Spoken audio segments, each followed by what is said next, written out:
Hello and welcome back to the Good Talkers podcast. We are so excited to have you here today. As always, my name is Tessa Livingston. That's not what I meant to say. But as always, changed. It's always. As always, my name is Tessa Livingston, and as always, I have with me Ashton Haugen. Hello. Hello. I'm going to do things in a different order today. I've got Jordan, our lovely producer. Hello, Jordan. Hey guys, welcome back. And then we have Deanna Cooney. Hi, Deanna. Hi. Now, Hey. Deanna, I wanted to put you last because I wanted to tell you how much I liked your shirt. Oh, thanks. It's so I love bright and it. colourful. Yeah, it's beautiful. It's like this really lovely, like bright green colour with like blue polka dots all over it. I love for anyone the who's high not neck watching. thing because, I Yeah. feel like that's such a nice way to do things. Like, I love like a turtleneck or like a high neck jumper. Well, it's actually this is a faux high neck because I'm actually wearing this shirt back the front. Right? Like,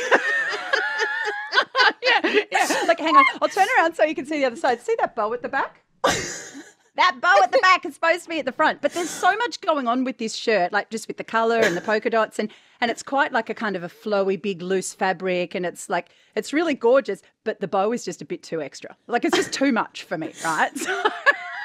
So I've turned it around. The bow's at the back. And I've got this lovely high collar just kind of sitting as a little bit of a high neck kind of number at the front. And I think it actually really helps to sort of class up the general loudness of the shirt.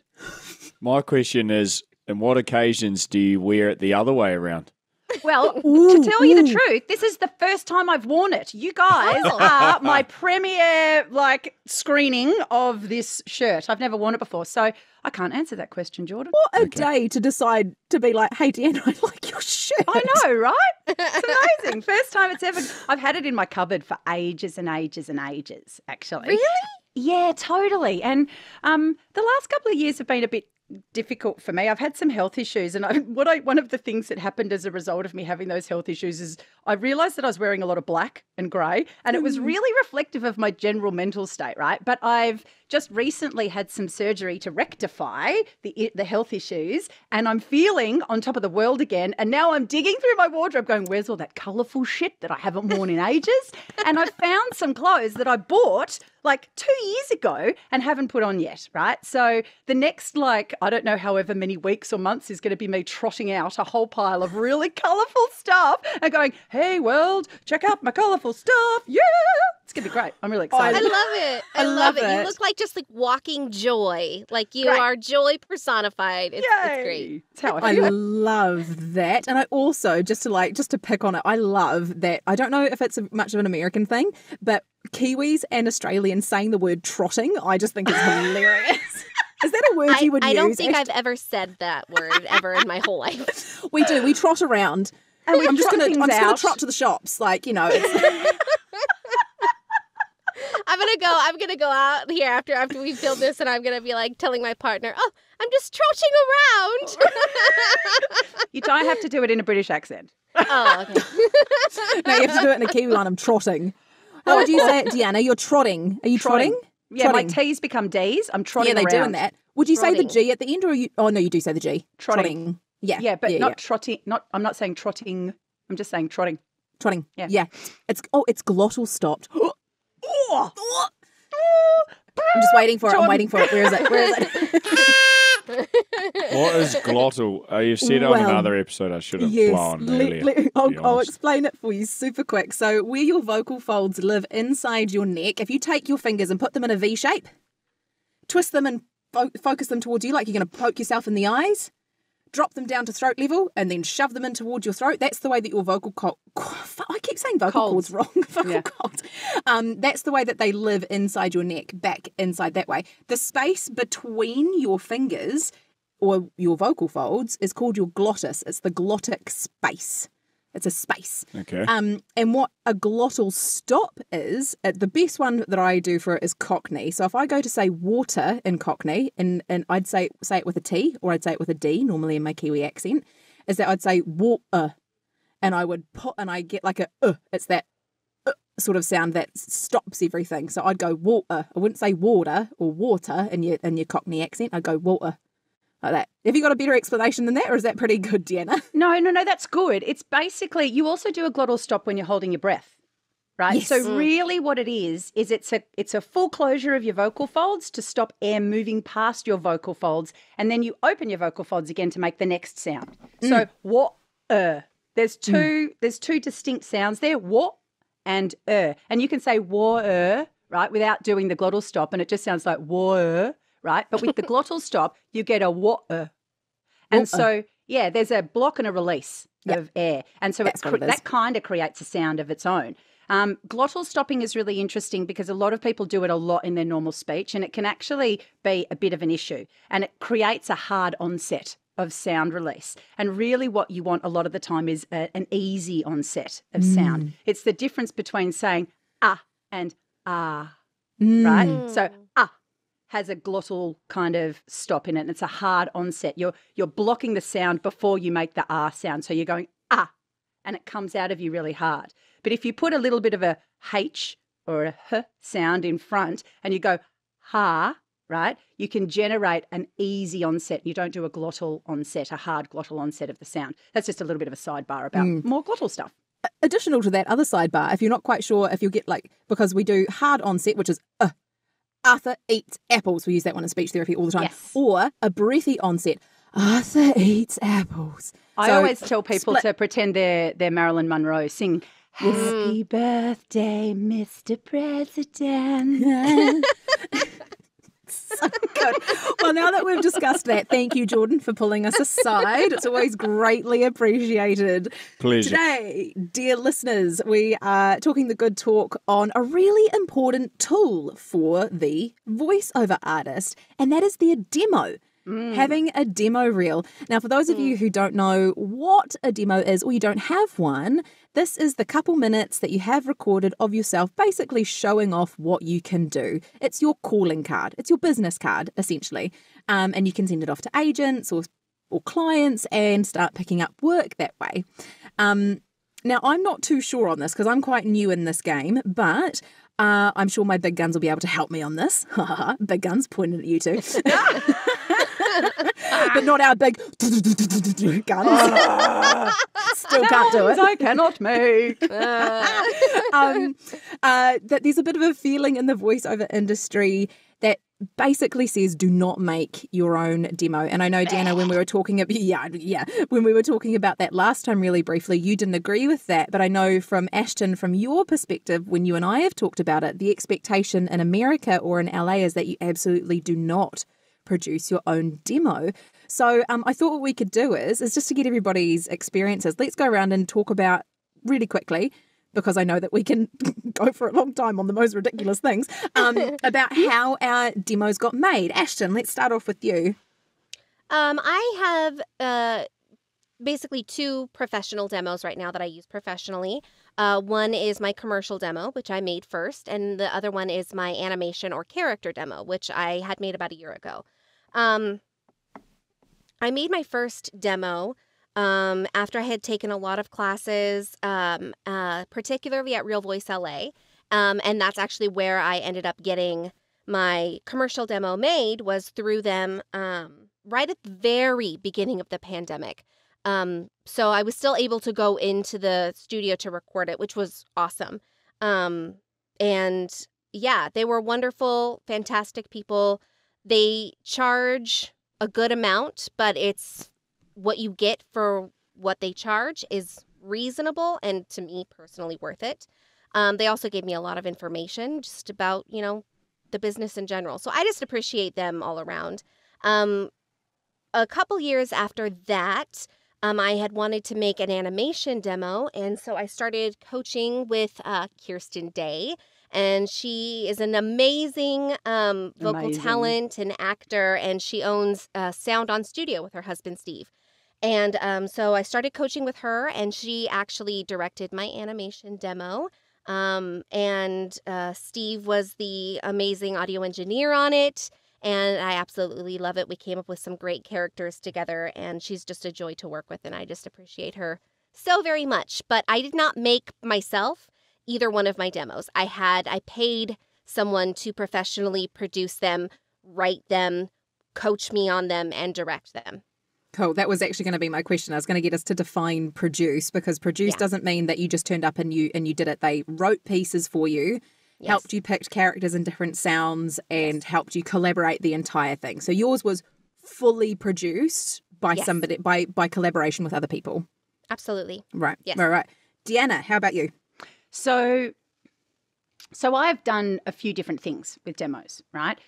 My demos have always been made from material that's been produced by other people, right? So my very first demo absolutely was produced by somebody else when I first started. It wasn't the $3,000 experience that it can be these days, right? I was doing work. I had done a couple of jobs. I needed a few extra bits and pieces. So I went into a studio, recorded some stuff. They put it together for me. They also gave me all of the tracks on the demo individually, right? And I was able to put them together in whatever combination I wanted. Now, over time, if I ever wanted to update my demo, generally what I do these days is contact a studio and go, here's a bunch of tracks. Can you just master them for me, right? Because I have a big body of work that I can choose from, and I'm always adding to that body of work. Every month I'm adding multiple tracks to that body of work that can be used for a demo if I want to. My current commercial demo, I put together myself, right? The tracks were already produced, right? But someone needed something really, really quickly. And so I grabbed tracks that I had copies of, right, and put them together in Adobe Audition in a way that I thought sounded best and sent it off. And so far, no one's complained about a thing, right? So that's kind of what's happened for me. I'm about to do a character demo, and I'm doing that with somebody in particular. They're going to coach me and record me, and then I will either send it off to somebody to get mastered. It just depends on what quality the tracks are when they come back. So I think all of the processes are valid and available, but I'll talk more about that in a minute. Yeah, absolutely. Okay, well, for me, I'd just been to acting school. I'd been there maybe 2 years prior, and I was working as a voice therapist and a drama teacher. And voiceover had just started to percolate in my brain again. And I, for a couple of weeks, for my session plans for the kids that I was working with, I found a whole heap of scripts. And also my acting agency sent through a couple as well, because they just had a couple on hand. So they sent some through. And I was getting kids to practice these scripts just so I could be like, I wonder what they sound like. I don't know. And then I, based on the skill that I had, I picked the ones that I wanted, knew what was going to suit my voice-ish, and made it, and then went into a recording studio, recorded it all, and then they mastered it and put it together. So I essentially, without doing the editing side of it, I produced my demo. I picked and chose everything that I wanted, not out of thinking that I knew what I should be doing, but just kind of going, Kiwi DIY-ish kind of business. It's a real thing for us. We just kind of do everything that way. It's so interesting that you say that, because I feel like it is maybe just a cultural difference between, how we do things. It's literally just, I think, a culture thing. You come here and you're constantly being told, like, you don't know what you're doing. Don't produce your own demo. And in a sense, they're right. When I'm first starting, I don't know what I'm doing. I don't know what the trends are. I don't know what's going to be relevant. I don't know, things that they do know, because they've put in so many years in this industry, and they're not dumb, and I trust them. That's also a big thing, is the people that I have chosen to work with on my demos. I trust them, and I trust their opinions, and that's kind of also what I feel like I'm paying for. But it's definitely like a culture shock to me to go from having that like beaten into my brain constantly, and then hear you, Tessa, being like, oh, well, I just made mine myself. Like, and that's totally accepted. Like, it's wild to me. I think it's really important to keep in mind that, yes, that cultural difference is definitely there, right? There's some things about the way that demos work and the way that we work as talent when we're first getting into the space versus when we're a bit more experienced that have to be taken into consideration as well. I don't think it's ethically right to tell someone who's just come into the industry that they have to go and produce a thousands of dollars worth of professional demo when it's very likely that in 6 months' time, they're going to want another one anyway, right? Totally. Because your first demo is by no means your last demo or your best demo. It's just not going to be. It actually doesn't matter how much training you do, how much education you do, how much practice you do. Once you're in the space and working, you will improve very, very, very quickly. You'll find your groove. You'll find your spaces where you operate really well. And in 6 months' time, you're going to want a new demo. You just probably are, right? And so if you've gone and invested all of your money into a really beautiful big process where someone's created content specifically for you and done all of the work to create this really whiz-bang, beautiful, professional sounding demo, and in 6 months' time that shit's down the toilet, you're going to be very, very upset. So I think there's some real ethical issues around that. Absolutely. I totally 1000% agree. And I think that there are tons of places and tons of studios who will take advantage of people who don't know any different and are not ready to even make their first demo. Yeah. And just, take their money and doing them a real disservice. One of the reasons I Massive. chose Real Voice LA to do my first demo is because they were so upfront about the process, saying that I will, if you want me to do it, I will make your first demo even if I think you're not ready. However, I would not recommend you make a demo until you hear someone else tell you you're ready, until you hear a coach, a teacher, a professional in this industry tell you you're ready to make a commercial demo or you're ready to make this demo. Just don't do it. And I love that the people that I've chosen, especially Real Voice LA, I keep saying them over and over, but I just love them so much that they aren't those people who are going to take advantage of you. And they are not the people that are they're kind, generous, authentic people in this industry. And they're not going to be the ones who are going to take advantage of you if you're not ready. And they will be the first to tell you that. I don't think you're ready. Are you sure you want to do this? And there's fabulous people. That's what I love about this, is because part of the reason I created my demo on my own wasn't necessarily due to thinking that I could. It was because I had zero understanding that there was somebody who could do it for me.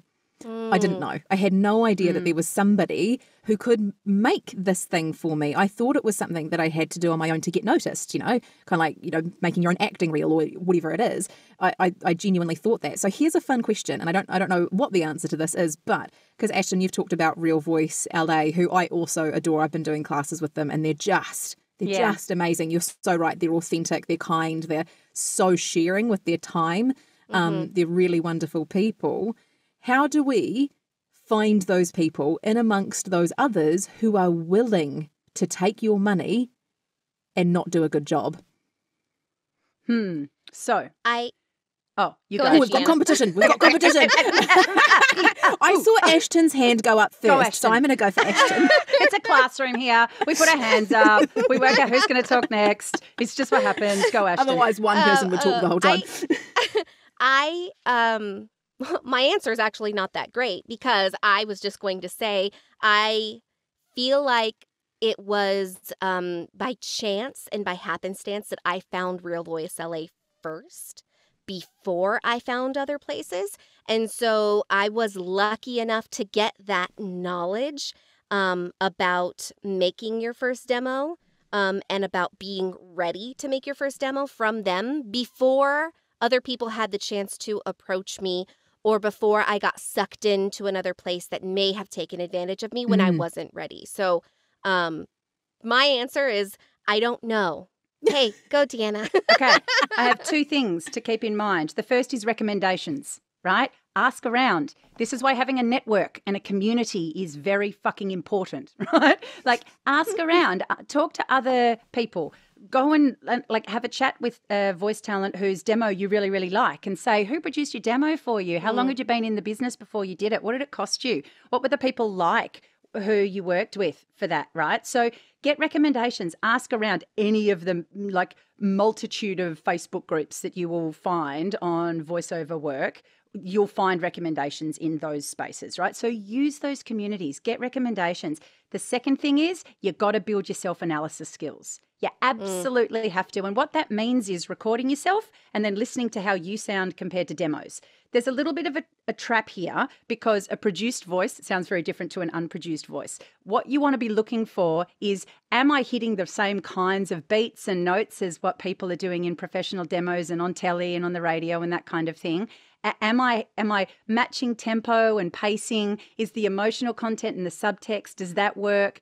Am I, from a performance level, hitting roughly what I'm hearing in the space? And if that's the case, then you're probably ready to do a demo. But you still also want to make sure that you're finding people who are testing you out, right? So most good demo producers will get you to record some stuff and send it to them so that they can see what level you're at before getting you into a studio and then coaching you through the process. Because if someone, like literally a good demo producer can take almost anyone and make them sound good. It's called editing and production and direction in the booth, right? And we can literally take someone who is pretty shit and make them sound like at least at a median level, but probably even a bit above that. However, if you can't replicate that in the booth yourself, you're in all sorts of trouble. And that's one of the things you've got to look out for. If someone says to you, yeah, just come in, jump in the booth, no problems, without testing you first, there's every chance they're going to take your money and run.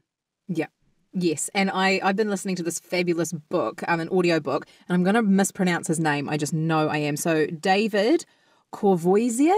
Oh, yeah, he's great. Yeah, his book. So his book is More Than Just a Voice, The Real Secret to Voiceover Success. And it's really great. And he has a chapter on talking about demos and things like that. He also says, don't do it until you're ready because this is a big deal. And just like you've said, Deanna, if you can do it spending 3 hours inside your booth and you finally get that one good take, you can't replicate that in a professional setting. So that's not good. You're not ready. You're not ready. The two things that he talks about is if they ask for a massive deposit up front, don't go to them. Because that's a really, really tricky one. The second one is ask them for clients they have worked with who are happy with what they've provided so that you can get in contact with them. Yeah. It's about finding commonality with those people and being like, hey, look, did you actually get a service that you enjoyed?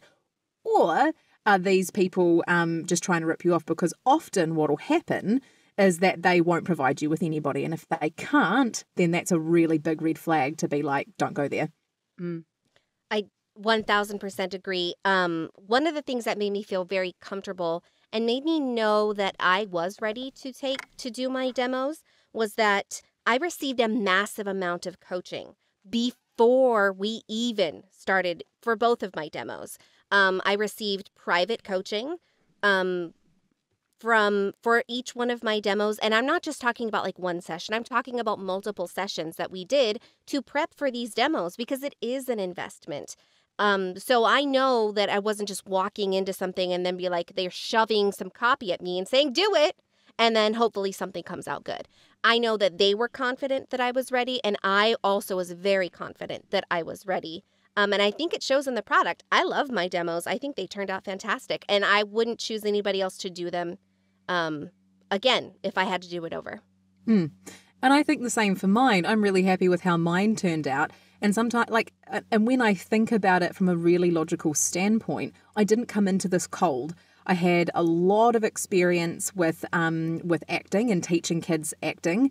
And I also had a lot of experience, and this is what really sold me initially, was from doing my transgender voice work with clients. Yeah. So my muscular flexibility and versatility was already massive because I was teaching other people how to do it, obviously in a different context, but I was still teaching people how to do that.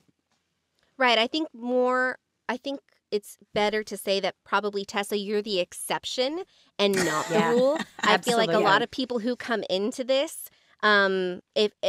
they, like me, for example, I didn't have, it had been many, many, many years since I had taken an acting course or an improv class or done anything like that when I started in voiceover again. And I don't think I could have personally walked in and be like, yeah, okay, I know what a demo is and I'm going to make it. I literally had no clue. So I think the majority of people who start in this are in that camp. So I would say that you're the exception, not the rule. Now, having said that, I don't think that people aren't capable of making their own demos.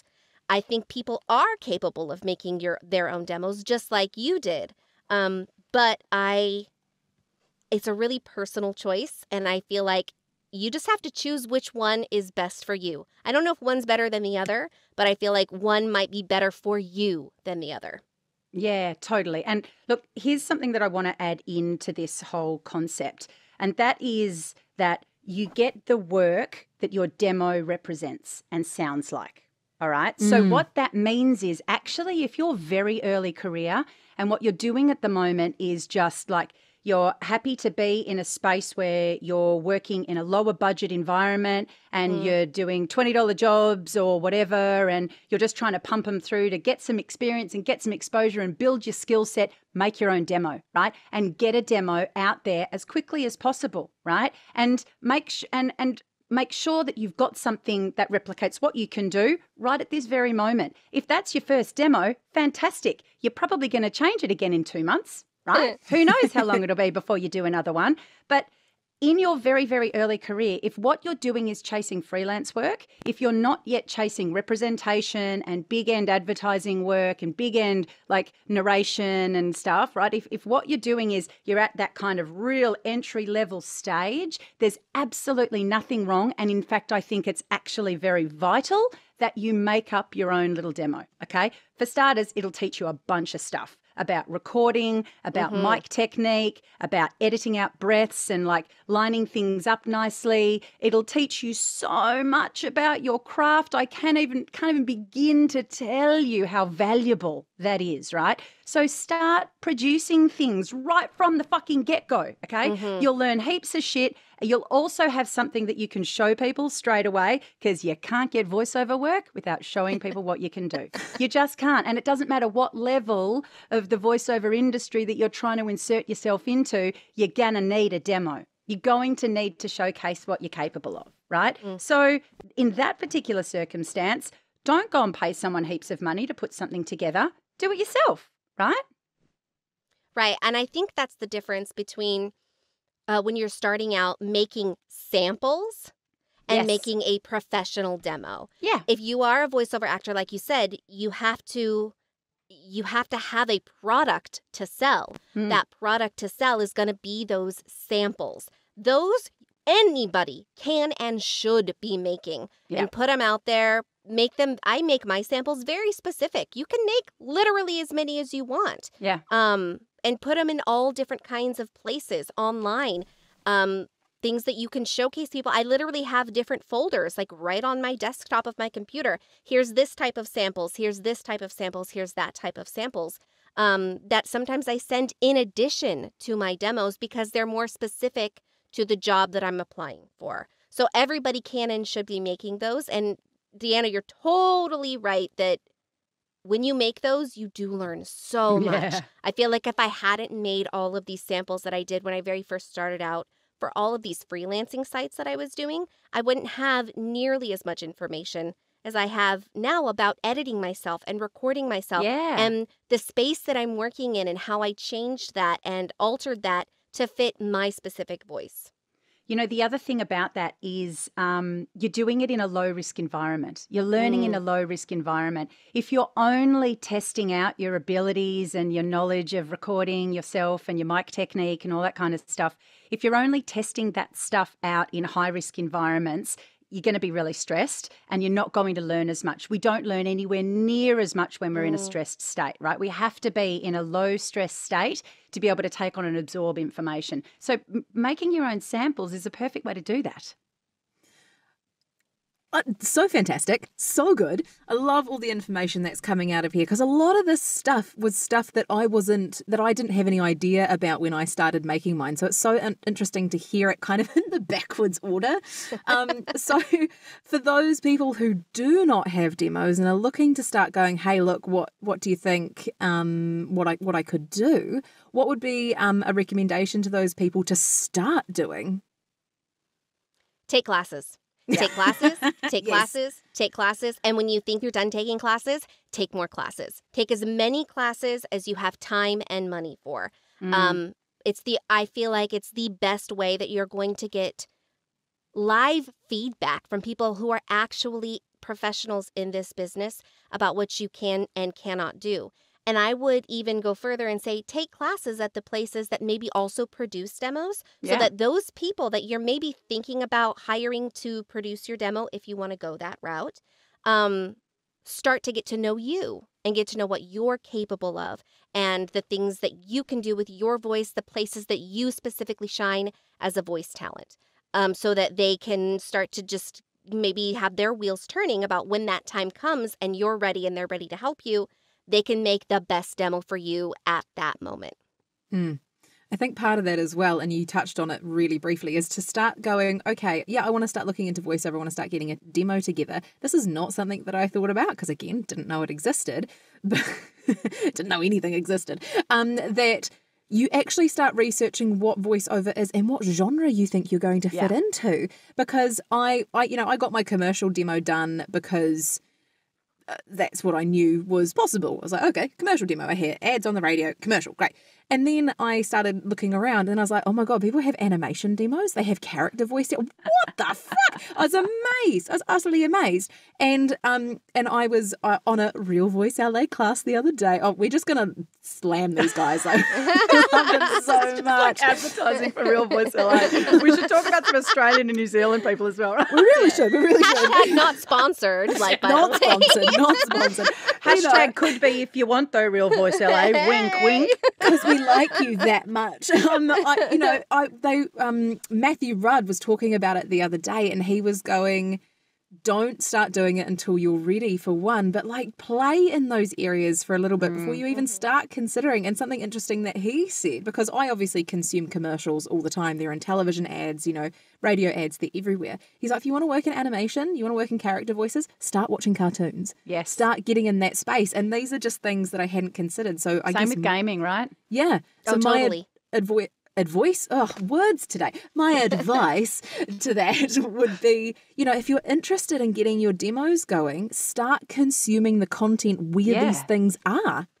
That's where that self-analysis comes in, right? Like absorb the content and then try and replicate the content. I've had little opportunities here and there, and I'm definitely not chasing them just yet, but I'm getting opportunities to audition for animations and video games on occasion, right? Woohoo! And yeah, I know, it's so really, exciting. really fun. And I had a gaming audition this week, and it's the first time I've actually felt semi-confident about what I was doing, right? And it's because I've started playing video games. Right, like Cool. literally in the last 6 months, I've gone, fucking bite the bullet, Deanna, just play the games. And my kids, especially my 16-year-old, rabid gamer, like hardcore gamer, has been trying to get me to play games with him for his entire life, right? And in the last 6 months, I'm like, all right, mate, let's go. Show me some games, right? And I'm playing the games pretty badly, but like listening the whole time, like really intently. I'm like, okay, and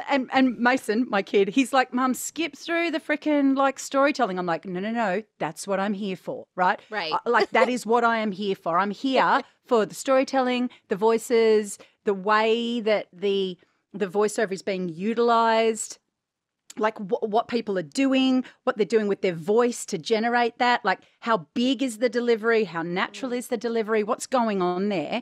And just exposing myself to that stuff meant that this time when I had the audition, I was like, oh, I think I kind of know what to do here. I think I've got a bit of an idea. Doesn't mean the audition was like perfect or great or anything like that at all, right? But my own personal experience shifted significantly in that process, which is really cool. That's so interesting because it's that whole sense of management and understanding the trends that are going on. So again, in my class the other day, I won't say their name again, but you guys know who we're talking about. I'm not. I feel like we have to have a cap limit on how many times we can say their name throughout a thing. But just understanding how to measure what those things are and where the trends are going, because what Matt was saying was that things are getting much more naturalistic. We're moving away from that over performance, particularly in video games. Animation obviously still has that really fast pace, if it's for young kids and that sort of thing. Some of it. Right. Isn't. It's moving into that more naturalistic style. And if you haven't been consuming that content and you make a demo that's big and it's got all of that stuff going on, you've got your death cries going, whatever it is that you were applying for or making a demo for, and you submit it to somebody and they go, this isn't relevant anymore. It's not relevant to the market as it currently exists. Yeah. That's such an important thing, right? I bang on about this to people all of the time. If your demo is not working for you, one of the very first things you need to look at is, does it match the market requirements right now? Right? Does it match the market? If you've got a commercial demo that's got a shit ton of retail on it in Australia right now, you're not booking. Wow, You're just not. really? Yeah, 100%. Because we don't, there's not that much retail, big, yeah, buy this thing now. That stuff just isn't happening in Australia. We're getting, hey, here's a fridge that's going to really change your life. That's what's happening now, right? Ashton, you need that for your buy fridge. this fridge because it's at 50% off and rah. There's a little bit of retail, big, salesy retail going on. But for the most part, everything's really pulled back and pared back, and it's really connected and natural and a little bit conversational. And so your demo has to reflect that, or else you're not getting the work. I think that's so interesting because I feel like if I was living somewhere else and didn't hire people from the place that I'm living to produce my demo, maybe it would be Wrong. Yes. For where I'm trying to get work for. Yes. If maybe I had hired somebody from Australia to produce my commercial demo, and then I'm trying to market it to people in Los Angeles, that doesn't make any sense for the market here. Totally. I would say that the market is moving towards definitely a more every commercial spec that I get now is conversational, friendly, not salesy, natural, no announcer. No sales, no announcer. Yes, right. All of that. So it is moving into that same direction as well, absolutely. But yeah, I find that so fascinating how regionally it would be, it's so different. And it makes me wonder that maybe, if I wanted to market myself to a company in Australia or somewhere else, how I would need to study the market there and change my demo accordingly. Absolutely, 100%. It is so important. You get the work that your demo represents. And if your demo represents work that isn't available in the space that you're showing off your demo, you don't get work. It's really, really simple, if you send your commercial demo to an animation producer, they're not going to hire you, right? If you send your American accented demo to an Australian production house that's producing commercials in Australia, they're not going to hire you. If I send my Australian commercial demo to an American commercial producer, they're not going to hire me, right? The markets are very, very, very different. And so you have to represent the space that you want to be working in. What's so interesting is that when me and Tessa started working together and we were actually comparing our commercial demos, they're so different. Yeah. Because my commercial demo has a lot of different things on it. It shows off a lot of different things I can do, but there is 0 other accents. It is only an American accent. In Tessa's commercial demo, she's got several accents. Mm-hmm. If you want to talk about that, Tess. Yeah, well, the thing that I learned when I was at acting school, and thanks to Taika Waititi, it is changing. Thank you, Taika. Very, he's putting us on the map. So good. Is that my understanding was that if I wanted to get work, you have to be able to do another accent because the Kiwi market is not big enough.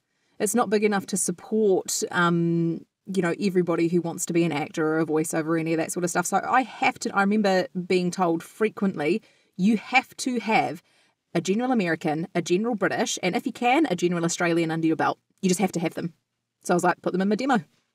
That's so interesting because in Australia, if you have other accents on your commercial demo, it doesn't serve you at all because the Australian market only wants to hear Australian accents for the most part, right? Yeah. It's shifting and changing, and it'll change over time because we're getting lots more diversity in everything anyway, right? But for now, it's absolutely pointless, and people will stop listening to your demo if they hear something American or British on there. It depends, right? There is a place for it, and it's probably worth having samples of those accents so that you can make sure that people are aware of the fact that you've got that capacity. But just as a purely Australian commercial demo, you don't want to have any other accents on it. You just don't, right? I was going to say, doesn't matter actually. Right, well, I'll jump in. So that's what I find really interesting. And I think that is that like, for example, Kiwis love the Graham Norton show. We'll watch it. We think it's fabulous. Love it here too. Yeah, exactly. And whenever a Kiwi pops up on the red chair, I don't know for other Kiwis, Jordan, you might have to jump in and help me out on here, but I feel like when we hear our own accents stacked against the British or stacked against Americans, we all go, ugh, yuck. Yep. And I agree. Really? Yeah, because it's not. Oh, yeah, Oh. thank you. In films, you're like, oh, can you just stop? Like, Yep. it sticks out like a It sore sticks out. thumb, man. Yeah. Yep. And I think that's part of the reason as to why I don't know if it's necessary to have those on my commercial demo, but part of it is not a fear, but a thing of going like, that's not all I can do. I need you to know that I can be in other markets, not just the Kiwi one, because it's so limited.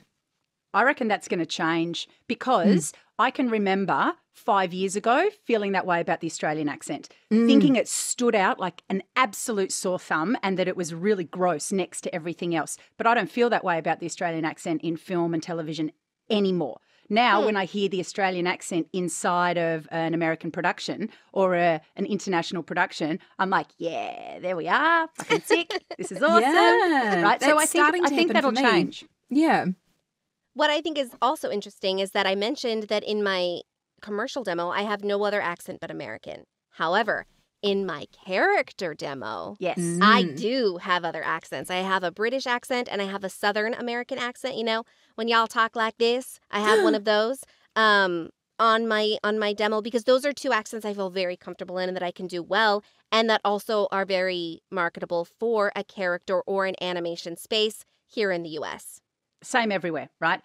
Particularly, and especially as Australians and New Zealanders, like, yes, we produce a bunch of stuff in Australia. And as you pointed out before, with things like Bluey and stuff, there's a lot more of the Australian accent starting to appear in the animation space. But traditionally, you didn't get work as an Australian accented person in the animation or gaming space. You had to have a general US, a general British, right? Wow. Again, Yeah. that's changing, which is really, really nice. But character demos, definitely, that's your space to like show off that kind of thing. However, something I want to add to the commercial thing is outside of Australia, right? If what you're doing is promoting yourself on a global scale, I think it's absolutely important on that global demo that you're using for international markets to have a range of accents on there, right? So that like in Australia, just have your Australian accent. Have a commercial demo, a compilation that just has your Australian accent on it. That's really, really valid. But outside of Australia, if you're looking for commercial work, then you have to represent your abilities in that space, I reckon. Yeah. I think long story short on this one is that it's going, take some classes, research your genres, and go to somebody who is going to help you, who is not just going to take your money for no reason, and start consuming content. Like if you're looking to start getting those demos, have I missed anything? Would that be the core kind of like 3 or 4 that you would dig into? Yeah, Get some I think vocal so. training. Yeah. Get some training. Yeah. Know that it's an investment. Even if you're not spending heaps and heaps of money to make your first demo, it's an investment of your time. Yes. It's an investment of your, yourself. And Yes. you want to make it as good as it can possibly be at that moment. Like you said, Deanna, it's going to change. Everybody has to update their demo at some point. But that first demo you want to make is really an investment of you. And if that's what you're sending out to agents and people, then you only have one chance to make a first impression in this business. And if it's a really bad first impression, really bad, those people are going to remember. And that's not what you want them to remember you for. Something I want to add to that, like, yes, definitely, it's important to make a first impression. But that concept of you can't come back from a bad impression, I don't think that's actually completely true, right? Because a lot of people over here in Australia, I don't know what it's like in the US, right? But agents, production houses, they're happy for you to come back to them in 6 months, right? If you show a studio a demo and they go, you're not up to scratch yet, and you go away and you do the work and you come back in 6 months and you go, here's my updated demo, I've done some extra work, here's some samples, what do you reckon? And they go, oh, you've improved, right? Or they go, okay, you still got work to do here and here and here. What that shows is a commitment to the process and a commitment to growth and a commitment to developing your professional skill set, right? And I think that actually reflects on you professionally really, really well. Yeah, I totally 100% agree with that. And we're running a little long on this episode, but I also want to, I do want to say that it may be different here in LA because there is so much competition and there are so many people trying to get into it. It's that first impression is very important to have people recognize you. Now, having said that, I also know that, like, for example, if you're taking classes with some of these casting directors and these agents and people, and they remember you, and then they see you in 6 months and they say, wow, she's improved a lot. Like, maybe I'm going to give her a second listen. That's also valuable here as well. However, like I said, there are so many people here trying to get into voiceover, and it is cutthroat competitive that if you've got to have some type of strategy to want to get in there and make a really good first impression in front of the people that you really do want to impress. Yeah, that makes sense. Yeah. Alrighty, what demo chat? This is good. This, again, like everything that we talk about, like we could talk about this for a really long time. So it might be something that we revisit down the track. And if anyone's got any questions about demos or like producing demos or what to put on demos, what order to put things in, because we didn't even touch on that kind of stuff today, then make sure you get in touch with us at thegoodtalkerspodcast@gmail.com or on any of our social channels, right? Flick us a message, send us a voice message, whatever, right? Because we're happy to talk more about this stuff. We're happy to talk more about anything, I think. All right, that's. I think we've got enough time just to do a really quick sound segment. Sounds I can't make. So today we are going to be trying a baby crying sound. Ooh, Deanna's like, oh my God. I saw someone do this the other day and it was like sounded like a baby. Like if I'd been, like if I was still had little babies, I would have fucking lactated, right? Like it was... It was like, I was like, get the fuck out. My whole body went, save the baby, right? It was really interesting. Do you know who's like fantastic at this? D. Bradley Baker. If you've ever heard him do his baby cry, it is phenomenal. I encourage everybody to go look it up on YouTube right now. Runs off and Googles. So like mind-blowingly good. So please don't judge us against like what D. Bradley Baker can do, because I'm sure that none of us can do what he can do with a baby cry. Sick. Amazing. Okay, so the person that I have is Shelby Young. She's an amazing, Ashton's nodding her head. She's incredible. She's phenomenal. Yeah. Yeah, so she's on TikTok. If you're not following her, go follow her. She does Disney characters turning into other Disney characters, and every time she says that, I get so excited. So here we go. This is the baby sound, and this is Shelby doing it. So, my phone's going crazy. Stop. We can edit that bit out. That's fine. This is live podcast recording. This is live podcasting at its finest. All right, here we go. So I'm going to make sure my phone's up nice and loud. So you get, and then you put it all together and you got,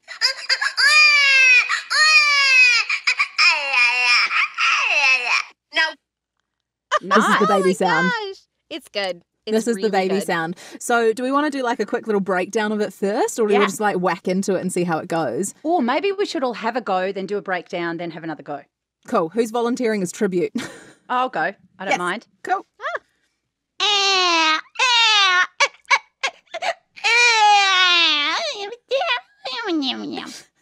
That's pretty good. Good. Yeah. Oh my that was gosh. good. I loved it. That was Right, so someone good. else go. Ashton, I nominate you.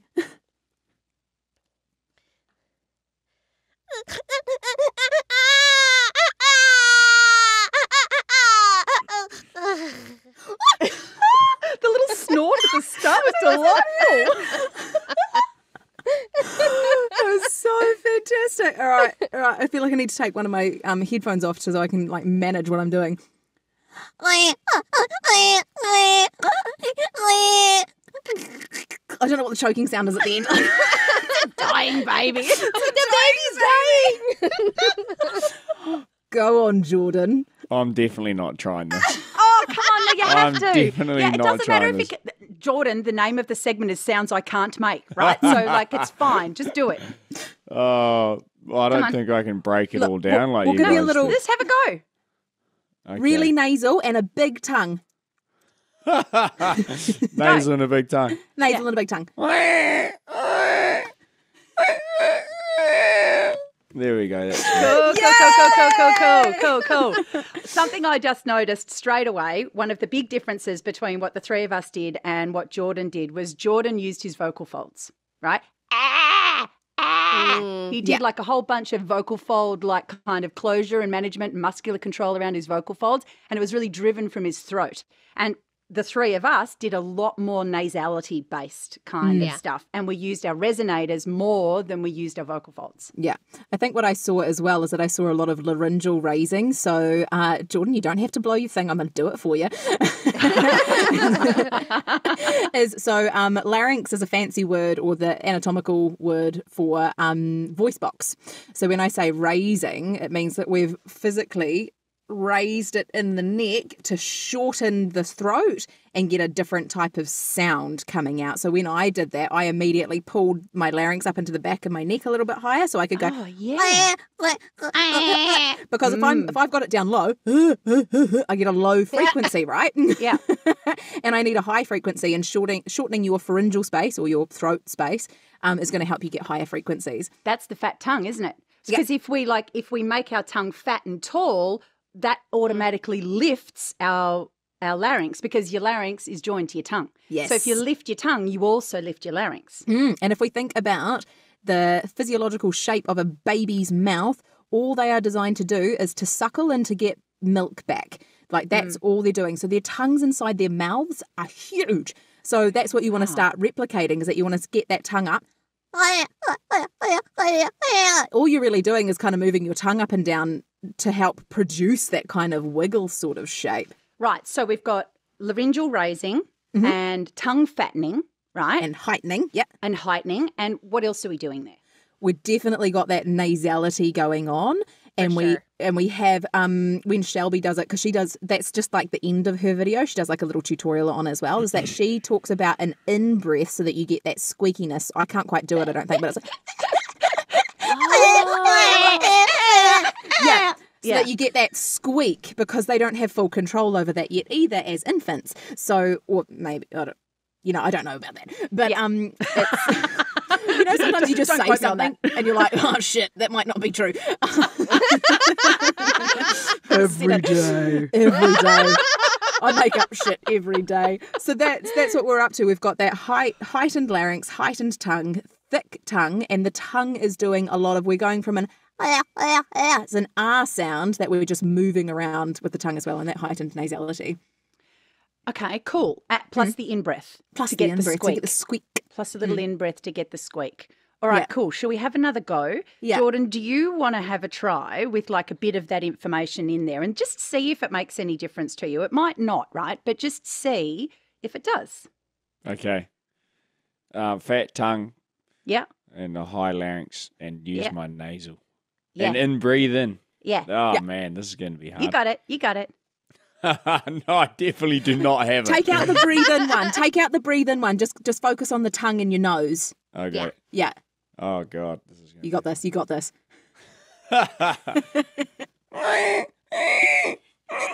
No, I can't. It's the same. No, Closer. it It was wasn't. closer. Yeah. It was You sound definitely like I a tried to baby use my nose a dinosaur. bit more, didn't we? Yeah. Yeah. Oh, Tessa, we can't Who? hear you. What? Oh, you're Okay, back. there you You're go. back. You're back. Oh, That's all right. Deanna, You're back. Thanks a lot. Yes. do you want to me kick us have off another go? around two? Yeah. Okay, cool.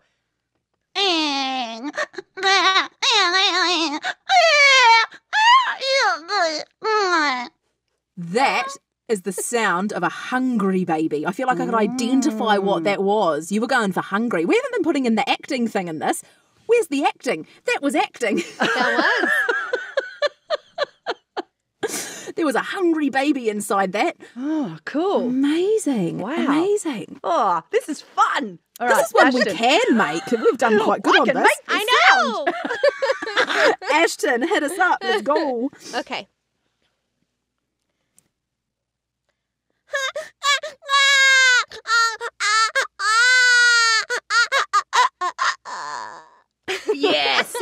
is That's really, good. Try to do really it good. different. Oh. Yeah. What I like about Shelby's is like that first in-breath thing. I think that's Yeah. something I would have to practice. That's what Yeah. makes her sound so like natural. Mm. Yeah. Can I we think I would listen have again practice to that her? part.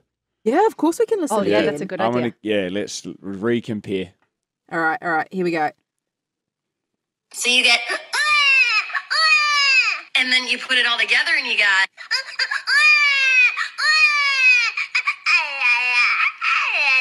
Now go and make your friends say, "What the fuck?" That's the best. Such a good video. You guys did really well with that. That was Thank pretty you. close. Yeah. Yeah, it's just getting that up nice and high. So I think this time around I want to try like a happy baby sound. Cool. Oh, Yeah. okay. So we're gonna- Yeah. Okay. like it's still got like a cry about it, but I'm trying to think about like making my tongue big and I'm forgetting how to speak.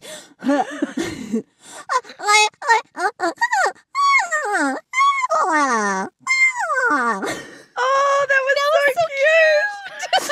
Do you know what that all was? Every time I wanted to go high pitch, I was like, throw that tongue up, throw it up, throw it up, throw it up. So Yeah. that was something If I new. still had ovaries, they'd be like going, "Oh my god, that was a baby." I just don't anymore. So No more ovaries for Deanna. yeah. I'm Sorry, not your feeling anything, babies. guys. Your baby sounds can no longer touch me. I'm no longer riddled by the infirmness of cluckiness. I don't know if any of those words are real. I don't know if that was matter. Can we cut that out? No, definitely not. definitely not. Oh my This is the goodness. weirdest podcast ever. Like, I just love it. Live for it. Live for it. Look, well, I think we can safely say that that is a sound that all of us can make. Yeah. How exciting. So exciting. I think there's definitely room for some practice and some specification. I do have a video of a lady who identified the 5 global cries of babies. Yeah. Yeah, so I reckon we could get real specific on this, and if we've got some time. But I think that is it for us today. We have talked about demos and where you should go. We'll have some videos about this, or you can re-listen to the whole thing again if you feel like it to get all of our excellent advice. You are more than welcome to do that. We've tackled a sound, and I feel like we got there today, which is so exciting because the last couple we haven't been able to do, which is really nice. It's a bit of a confidence boost, right? I think that's what we have to do. Every now and again, we just got to chuck one in that we can do. Yeah, like I've secretly been practicing this for months, but I'm just going to throw it in. Oh, fantastic. Look, if you have any questions about voiceover or a story that you would like to share for our segment Moments from the Booth, which we are yet to do, you are welcome to send those to us. We would love to hear you. You can send a video, you can send a voice note, whatever you like. We'd love to hear and see you. And you can send those to thegoodtalkerspodcast@gmail.com, and you can find us on all of our socials, Instagram, TikTok, Facebook. We're everywhere. So search us and you will find us.